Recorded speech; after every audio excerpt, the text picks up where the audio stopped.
These are all the tools I used to make up the steel posts. I welded them up. As you can see, there's just tack welded at the moment.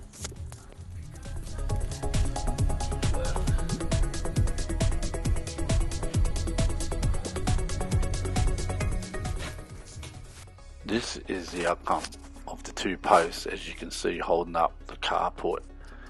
This is at the end of the day, and I'll go back and show you how we put it together. This is how I started off with the post. I had to cut it to size, and obviously this one's been tacked on, but I had two posts to do. This is a temporary prop that we used to hold up the carport when we built it.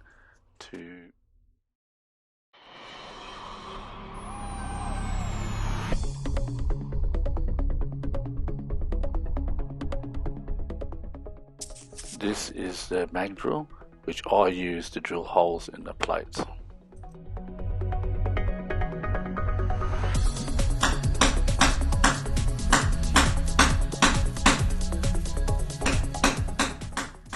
This is the drill bit that I use, which has a slug on the end, which just pops out.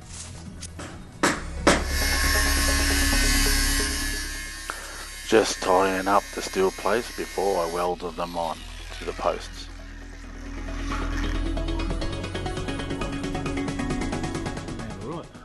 And this is the post installed with all the bolts in, just for the painters to touch up. Which is fine, it's not going to have to pop that in.